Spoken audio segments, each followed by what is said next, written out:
안녕하십니까. 김정구 GTV입니다. 지금 유럽에서는 우크라이나 전쟁을 종결시키기 위한 평화협정이 막을 올리는 그런 단계에 와 있죠. 네, 도널드 트럼프 대통령이 임기 초반에 빠른 기일 안에 평화협정이 타결될 수 있도록 하겠다. 이렇게 약속을 했기 때문에 상당히 그 속도를 내는 그런 모양새라고 볼 수 있습니다. 이 도널드 트럼프 미국 대통령이 부활절까지 우크라이나 휴전을 원한다. 뭐 이렇게 얘기했다고 블룸버그 통신이 16일 보도했죠. 이 보도에 따르면 트럼프 행정부는 유럽 관리들에게 부활절인 오늘 4월 20일까지 우크라이나 전쟁 휴전 협정을 체결하기로 한다. 뭐 이런 보도를 냈는데요. 다만 익명의 소식통들, 전쟁을 빠르게 끝내려는 트럼프 대통령의 계획이 야심차긴 하지만 잠재적으로 비현실적이다. 이렇게 평가했습니다. 우리가 봐도 그렇습니다. 4월 20일까지 우크라이나 전쟁이 종결될 것 같습니까? 여러분 어떻게 생각하십니까? 또 다른 소식통은 그런대로 빨라야 올해 말까지 휴전협정을 이끌어낼 가능성이 있긴 있지만 그것도 상당히 불확실한 입장이다. 이렇게 보도한 그런 소식통도 있습니다. 이 트럼프 행정부는 휴전협정을 위해서 러시아 측과 적극적으로 지금 소통 중에 있죠. 지난 10일 블라디미르 푸틴 러시아 대통령과 전화 통화를 했고 이날 기자들과 만나는 자리에서 푸틴 대통령과의 만남이 매우 이른 시일에 이루어질 수도 있다. 이렇게 발언했습니다. 네, 미국과 러시아는 이번 주에 우크라이나 종전 관련해서요, 사우디아라비아에서 고위급 회담을 갖게 되는데요. 이 회담에 우크라이나가 참여하지 않는다는 겁니다. 특히 미국의 우크라이나 러시아 전쟁 특사 키스켈로그라는 사람이죠. 이분이 러시아와 우크라이나의 평화협상에 유럽이 직접 참여하지 않는다. 이렇게 밝혀서 유럽 지도자들의 반발을 낳고 있습니다. 뭐 이런 가운데 프랑스는 17일 러시아와 우크라이나에 대한 전략을 논의하기 위해서 유럽 지도자들을 위한 긴급 정상회담을 개최할 계획으로 되어 있죠. 그래서 지금 우크라이나 평화회담과 더불어서 미국과 러시아가 마치 단독으로 이 전쟁에 관련한 협상을 개최하는 것으로 이렇게 비춰지고 있고요. 반대로 전쟁 당사국인 우크라이나와 유럽이 제외된 상태에서 이 회담이 개최될 것이다 라는 관측인데요. 네, 유럽은 유럽대로, 미국은 미국대로 상당한武력 화음이 지금 계속되고 있다고 할 수 있습니다. 젤렌스키 대통령 입장에서는 이것은 우크라이나에서 우리를 상대로 벌어지는 전쟁이 아니냐 이렇게 강조하면서 전장터에서 전장에서 죽는 사람도 우리나라 사람이고 우리가 희생을 당하고 있는데 우리를 회담에 참여시키지 않는다고 하는 것은 말이 안 된다. 그러면서 반드시 종전협상에서 우크라이나와 유럽 국가들이 똑같이 동참해야 한다. 이 전쟁과 관련이 있는 나라들이다. 이렇게 강조를 했습니다. 14일 독일 뮌헨에서 뮌헨 안보회의 MSC가 개최됐었는데요. 여기서 젤렌스키 대통령이 기자들의 질문에 이렇게 대답했죠. 동맹 가치를 공유하는 우리는 러시아만큼 크지 않지만 전략적으로 미국에 더 중요하다. 이렇게 해서 미국에 대해서 상당한 신뢰를 아직 보내고 있습니다. 그럴 수밖에 없지요. 미국의 신뢰를 보낼 수밖에 없는 거죠. 도널드 트럼프 미국 대통령을 신뢰한다. 미국 국민들이 그를 뽑았고 그들의 선택을 나는 존중한다. 젤렌스키 대통령은 이렇게 답했다고 합니다. 다만 트럼프 대통령을 포함해서 그 누구도 푸틴 러시아 대통령을 절대 믿어선 안 된다. 이렇게 덧붙였습니다. 또 젤렌스키 대통령은 트럼프 2기 행정부 출범 이후에 미국과 북대서양 조약기구 사이에 결속력이 약해질 수 있다. 미국과 이런 불협화음이 계속된다면 그렇게 될 수 있다는 얘기죠.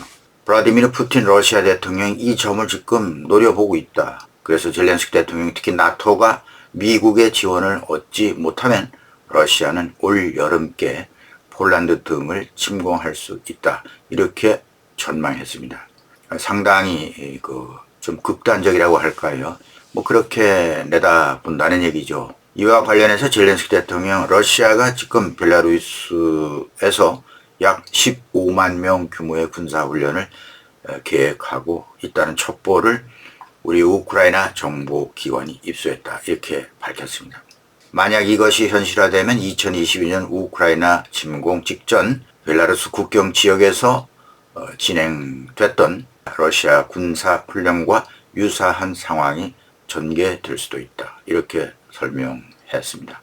젤렌스키 대통령은 푸틴이 우리를 점령하지 못했다는 것을 알게 되는 순간, 이제 전쟁이 종결되면서 우크라이나의 안보 상황이 러시아 측에서 보면 상당히 어렵게 됐다. 이렇게 느끼는 순간 푸틴은 어디로 튈지 알 수 없다. 폴란드와 리투아니아가 다음 목표가 될 위험이 있다. 이렇게 강조했습니다. 리투아니아, 발트 삼국, 발트 쪽이죠. 이어서 우리는 푸틴이 나토와 전쟁을 벌일 것이다 라고 믿는다. 젤렌스키의 말이죠. 폴란드와 리투아니아는 벨라루스 서쪽 국경을 접한 나라들이고 모두 나토 회원국입니다. 리투아니아와 발트해에 면한 방향에 칼리닌그라드 러시아 역의 영토가 있기 때문에 이 지역을 강화하기 위해서 일단 리투아니아를 공격할 가능성이 있다고 젤렌스키 대통령은 내다보고 있습니다. 그래서 유럽은 유럽대로 지금 상황이 이렇게 미국과 러시아 쪽의 협상에 추가 넘어갔기 때문에 여기에 대해서 주요 국가 정상들이 EU 북대서양조약기구 고위 관료들을 중심으로 해서 17일 프랑스 파리에서 긴급 회동을 해서 미국이 유럽을 협상에서 배제한다면 여기에 대한 대응 전략을 우리가 가지고 있어야 된다. 이런 회의를 했습니다. 네, 여기서 영국은 군대를 우리가 파견할 수 있다. 영국 총리 키어 스타머 총리가 우크라이나의 안보를 위해서 영국 군대를 파견할 수 있다. 이렇게 공언했습니다. 지난 시간 영상에서 말씀드렸죠. 그러면서 덧붙여서 스타머 총리는 전쟁 종식은 푸틴 러시아 대통령이 우크라이나를 재공격하기 전에 일시적 전투 중단이 되어서는 안 된다. 네, 이것은 젤렌스키 대통령도 언급을 했죠. 휴전 협상이라고 하는 것이 러시아 측에서 본다면은 힘을 축적하기 위한 기회로 삼고자 할 것이다. 이런 발언을 했습니다. 마찬가지입니다. 우크라이나의 안전 보장은 유럽 대륙 안보에 있어서도 중요하다. 이렇게 말하면서 유럽은 미국이 제3국으로서 우크라이나 전쟁의 평화협상을 되게 간단히 볼 문제가 아니다. 이런 뜻을 비치고 있습니다. 나토의 전 최고 사령관인 짱폴 팔로메로스라는 이 장군이 이렇게 말했습니다. 미국은 유럽에서 철수하고 있으며 유럽 관리들에 따르면 신뢰 협정이 파기되었다. 이렇게 나토 전 최고 사령관이 얘기를 했습니다. 이제 우크라이나나 유럽은 같이 힘을 모아서 유럽 방위 체제를 새롭게 구축할 때가 됐다. 네, 유럽의 분위기도 이러한 분위기에 편승하고 있다고 할 수 있겠습니다. 미국과 나토는 더 이상 공존할 수 없다. 어차피 트럼프가 나토에서 탈퇴한다는 얘기를 해왔고 결국 미국은 나토에 상당한 양의 아주 무거운 부담을 줄 것이고 EU에서 평소처럼 3년 동안 이런 논의가 계속되어 왔는데 이제는 우크라이나를 중심으로 유럽 방위를 논의할 때가 됐다.